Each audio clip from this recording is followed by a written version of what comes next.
This is supposedly the first painting Judith did in Mexico. She was sent by John Steinbeck. He apparently paid part of the way. The story is that she went into a cafe, saw a singer, was very much taken by him, and did this painting. Some years later, we're told she was in her Canterbury Row studio and heard an argument out in front, and went running out and saw these men arguing vehemently. She ran back into the studio, wanted to paint them, but couldn't find original canvas. So she took this painting, turned it over, I hope I get it right side up, and painted this. It's called The Argument, and it says Monterey, signed 1939. It's a very, very expressive piece, and I think she probably did it in a couple hours. Isn't he cute? Oh, that's important. Without that frog, that painting, it wouldn't work. The frog's really important. This is a Moroccan. Doesn't belong. I want to put the 97th all here. This is an early John the Baptist. That's the wild one, more wild. I got something of this in, yeah, in the eyes. My inner image coming out.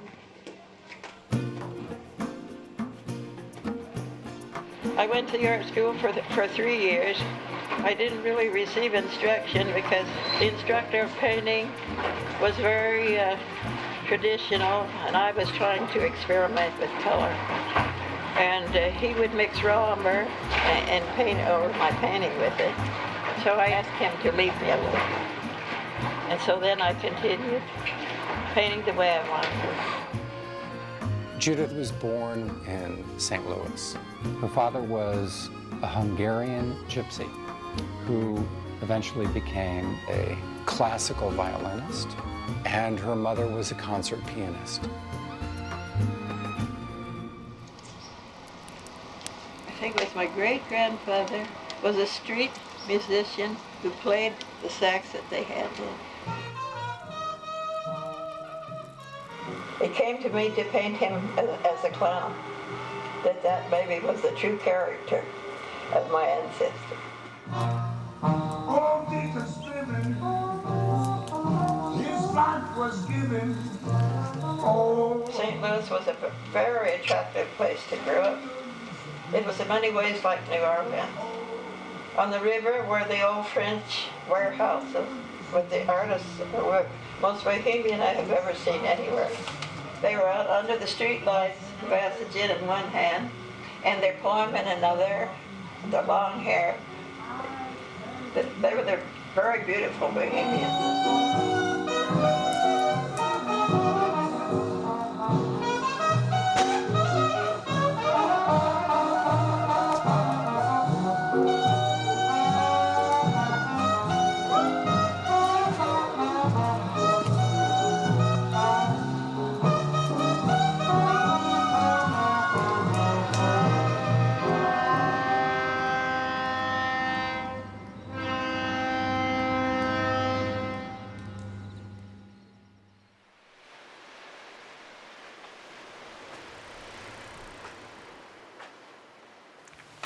I was born in Carmel, California in 1941.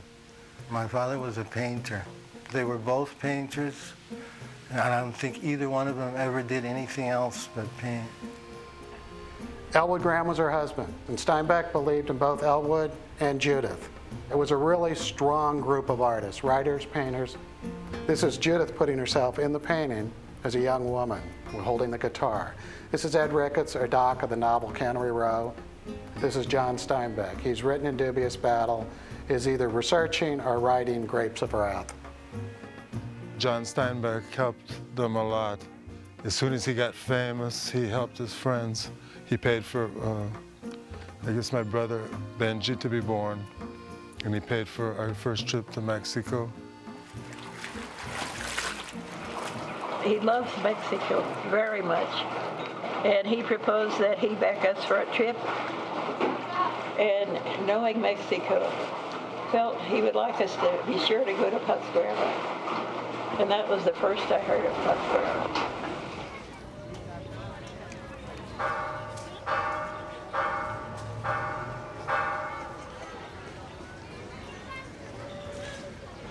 Pátzcuaro had not yet liked the idea of outsiders coming in. There was one mad Englishman who went in circles around the plaza, the only outsider in town. They had gone to the Sea of Cortez, or Steinbeck had, and he had come back, and Judith and Elwood had come back from Mexico. And Steinbeck apparently said to them, "Look, kids, I'll start writing, you do my portrait while I'm doing that."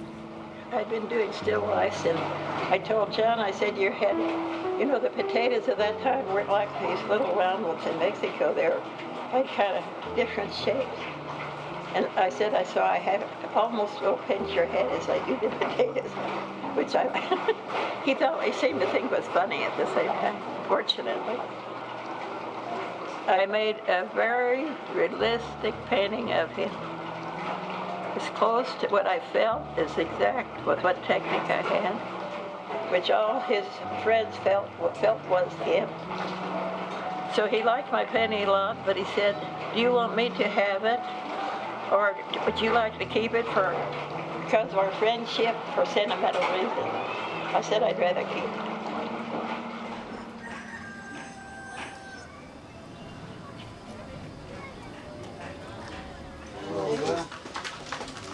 En la casa el otro día vine y no. Nada. Dos cervezas.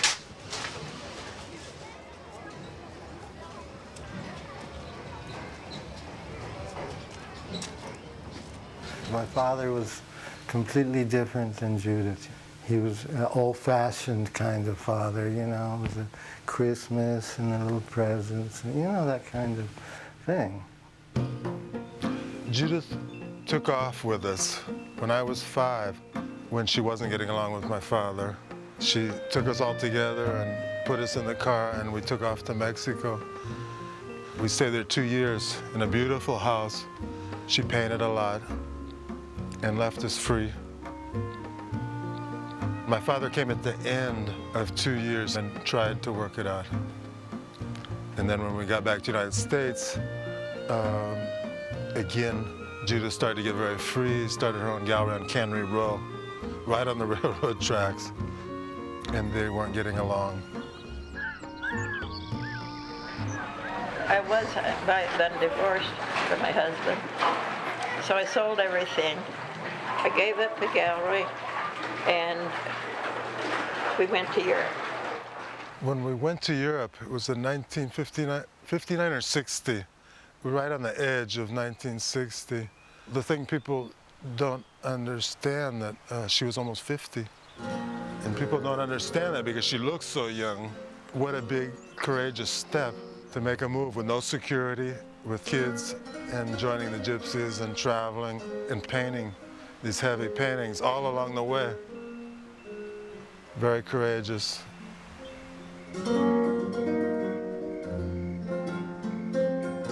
On the map, there's so many countries that I was very curious to see.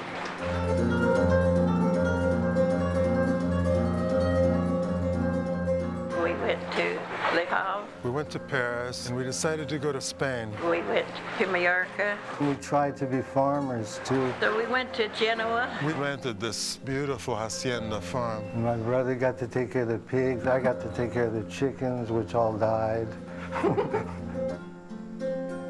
This painting went with me everywhere in Europe. I had a special thing for it. It always traveled with me. I think the only one that did. Ghost Bird.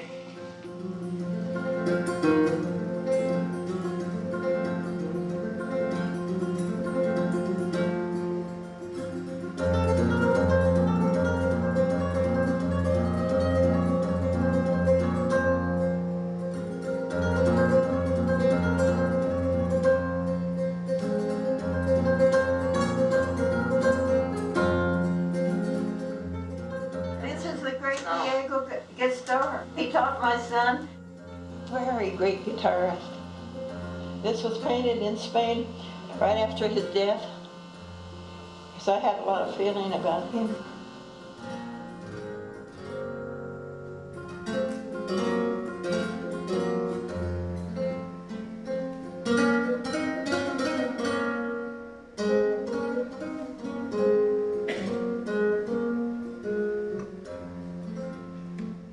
I played guitar before. I played a little, in Mexico, a little bit in Carmel, but flamenco music got to me in Spain, and that's when I started playing more.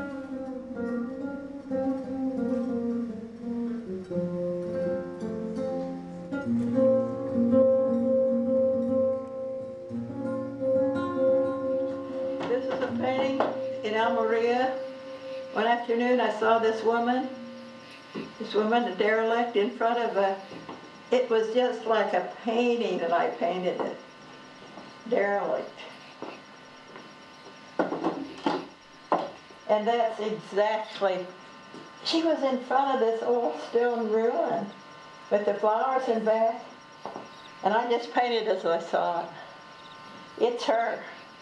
Sometimes something that you see, it has it. Compañera de mi alma, sé que han santo.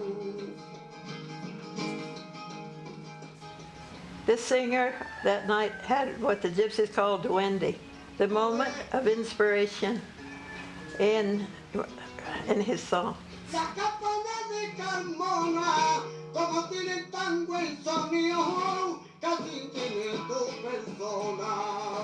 I can't even remember when I started dancing. It really just happened when I was very young, since we were around it all the time. My mother, Julie, was a flamenco dancer. I was always watching her dance.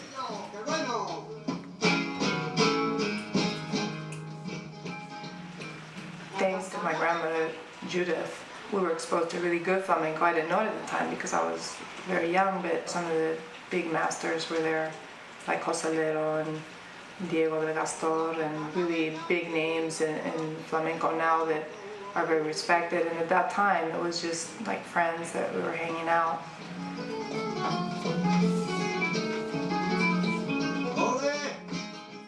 Morón de la Frontera was a very old-fashioned kind of little Spanish town, and Judith was, an unusual person for that town.